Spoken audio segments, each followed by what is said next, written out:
मंडोर जोधपुर से 8 से 10 किलोमीटर दूर एक और जगह है जहाँ पे कि जो पीछे छतरियाँ आप देख रहे हैं, बहुत बड़ी बड़ी छतरियाँ हैं। और ये जो मंदिर है इसका साइज़, मैं कई इंडिया के कई प्लेसेस में घूमा हूँ और मैंने देखा कि ये जो मंदिर हैं इनका साइज़ बहुत बड़ा है। तो ये मंदिर हम देखते हैं मंडोर की, और मंडोर की कई सारी छतरियाँ शुरू में छोटे मंदिर स्टार्ट होते और उसके बाद में जैसे जैसे आप आगे बढ़ते जाएंगे तो जो मंदिर का साइज़ है, यहाँ पे मंदिर बहुत बड़े हैं। इस मंदिर को हम अंदर से भी देखने वाले हैं। और उसके बाद में आप ये देखिए, ये जो मंदिर है ये बहुत बड़ा साइज़ में लास्ट वाला जो मंदिर है।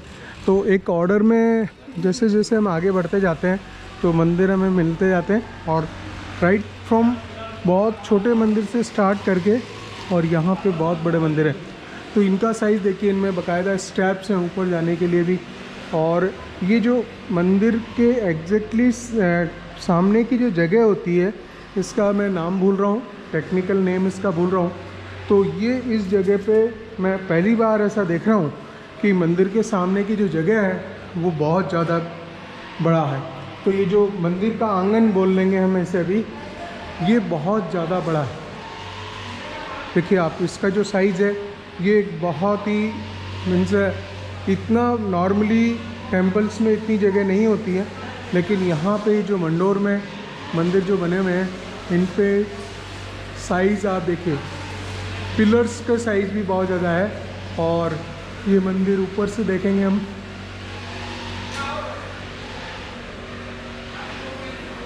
राइट, मंदिर का साइज़ बहुत बड़ा है।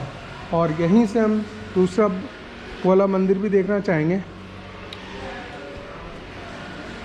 तो देखिए फ्रेंड्स, ये भी मंदिर एक विशाल काय मंदिर बनाया हुआ है और इसमें कुछ मुझे मूर्तियाँ भी दिख रही हैं। तो ये निश्चित रूप से देखने लायक है, इसको हम देखते हैं, आगे बढ़ते हैं। तो अब हम अगले मंदिर, जो कि सबसे ज़्यादा विशाल मंदिर मुझे दिख रहा है, बहुत ही बड़ा मंदिर है, इसको हम अच्छी तरह से देखेंगे। यहाँ पे इस तरह से शिलालेख पे ये लिखा है महाराजा अजीत सिंह जी का देवल। तो ये महाराजा अजीत सिंह जी का देवल है और इसको देखिए, बहुत ही विशाल का है मंदिर, बहुत बड़ा। नॉर्मली टेम्पल्स में जो साइज़ हम देखते हैं वो साइज़ इतना बड़ा नहीं होता मंदिरों का, लेकिन यहाँ मैं देख रहा हूँ फर्स्ट टाइम कि इस तरह से बहुत। और ये सब रेड स्टोन जो कि जोधपुर के आसपास मिलता है उसी का है, और बहुत ही सुंदर अंदर से। तो ये देखिए, हाँ, पिलर्स जो हैं बहुत बड़े बड़े हैं, पिलर्स बड़े बड़े हैं। पहले हम मंदिर के चारों तरफ एक परिक्रमा ले लेते हैं, जिस तरह से की जाती है वही काम करते हैं। तो ये जो सारा काम है 1799, यानी कि आप मान सकते हैं लगभग 18वीं सदी से पहले स्टार्टिंग में तक हुआ है।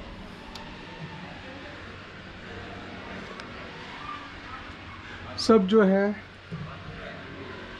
बाहर जो है इस तरह के जो यहाँ का जो कार्विंग है वो हालांकि उतना सुंदर नहीं कहा जा सकता, लेकिन फिर भी जो मंदिर की विशेषता यहाँ पे है कि जो मंदिर है वो साइज़ में बहुत ज़्यादा बड़ा है। आसपास जितने भी मंडोर गार्डन है, ये मंडोर गार्डन में कहीं पे भी आप देखोगे तो ये बहुत सारे मंदिर एक लाइन से बने हुए हैं। पहले हम इसी मंदिर को अच्छी तरह से पूरा डिस्कवर करेंगे, देखेंगे, उसके बाद में आगे बढ़ेंगे। तो ये देखिए आप,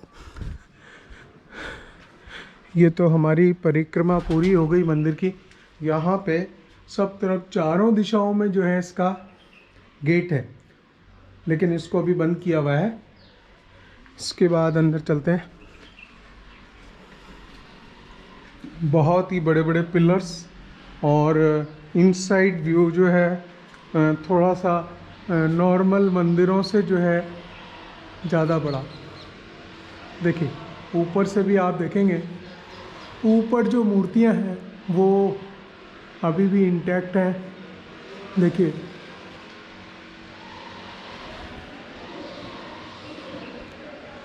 लाल पत्थर जो है, बहुत कुछ जो है ये मुख्य मंदिर का गर्भगृह, और यहाँ कोई मूर्ति नहीं रखी हुई है। बाहर जो देखा था हमने वहाँ लिखा हुआ था कि ये एक शिव टेम्पल है, ठीक है ना। तो शिव टेम्पल बोल रहे हैं, लेकिन मंदिर में कोई अभी सब जगह देख रहा हूँ मैं कि शिवलिंग यहाँ पे नहीं है, ठीक है ना। लेकिन मंदिर का जो हाइट है वो बहुत ज़्यादा है। इसके बाद में नेक्स्ट देखते हैं कि यहाँ पे क्या है। नेक्स्ट गाइस हम आ गए हैं एक थंबा महल पे, और ये जो एक थंबा महल है उसका जो इसका मतलब ये मीनिंग ये होता है कि ये ऐसा लगता है कि सिंगल रॉक पे बना हुआ है, इसमें कहीं जॉइंट नहीं दिखाई देता। और बाकी उस समय जो है जो लेडीज़ सेक्शन था, ये लेडीज़ सेक्शन इसमें बैठ के झरोकों का आनंद ले सकती थी। हिस्ट्री है बाकायदा, लेकिन बहुत ज़्यादा हम हिस्ट्री में नहीं जा रहे इसकी।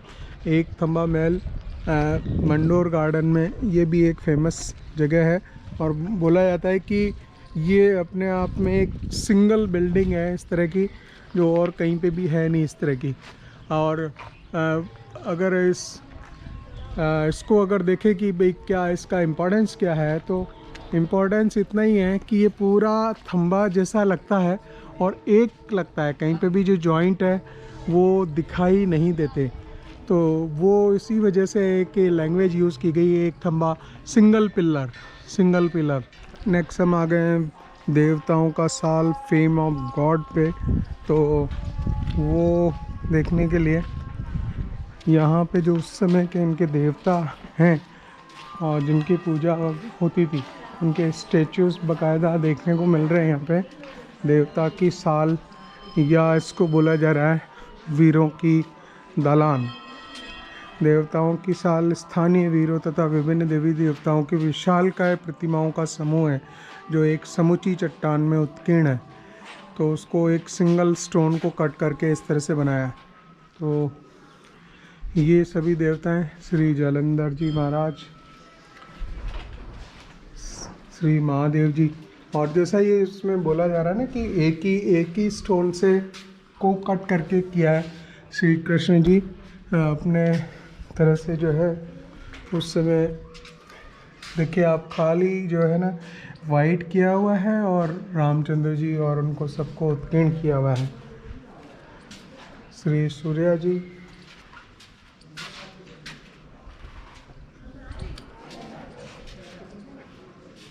श्री ब्रह्मा जी, श्री मेहो जी, श्री गोगा जी, श्री हब्डू जी। तो देवता हैं, स्थानीय लोक देवता हैं। श्री रामदेव जी का नाम तो हम जानते हैं, बाबा रामदेव वाले। श्री बाबू जी, तो लोक देवता हैं सब। श्री मल्लीनाथ जी, श्री गोसाई जी, और इसके बाद में है श्री महिषासुर मर्दनी माता, और अंत में है चामुंडा माता। फाइनली फ्रेंड्स, हम लोग एंटर कर चुके हैं म्यूज़ियम में। म्यूज़ियम जो कि मंडोर में ही है, उसको देखते हैं।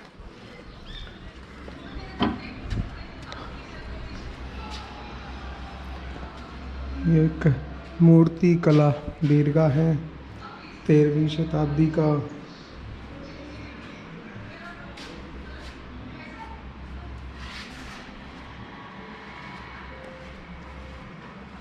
और यहाँ कुछ सुंदर सी मूर्तियाँ दिख रही हैं मुझे। महिषासुर मर्दिनी, गोसाई जी 17वीं शताब्दी, मल्लीनाथ जी घोड़े पे सवार। इसके बाद में गोगा जी महाराज, में हाजी, ब्रह्मा जी, गणेश जी, कृष्ण जी, काला भैरव, हड्बू जी, गौरा भैरव जी। तो ये इस तरह की मूर्तियाँ हैं। लोग उड़ा रहे हो हाँ। तो इसके बाद हम जनाना महल उसको हम देखते हैं। ये पूरा जो है लेडीज सेक्शन बोलेंगे इसे, वो जो रानियां हैं वो सब यहाँ रहती थी।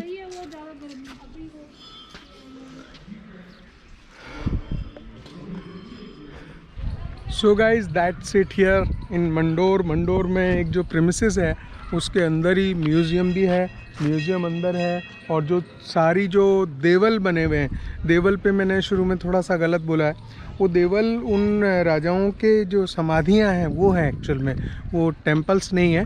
और इस तरह की ये सारी एक्टिविटी है।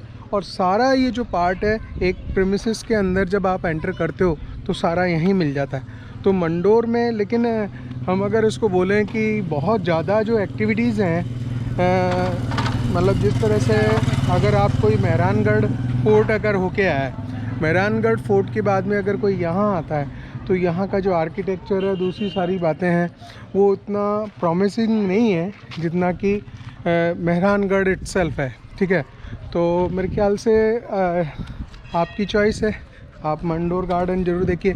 और ब्लॉग के थ्रू मैंने कोशिश की है कि आपको सारी चीज़ें दिखाने की। So if you like this blog तो उसको लाइक कीजिए, चैनल को सब्सक्राइब कीजिए, BPS चौहान ब्लॉग्स।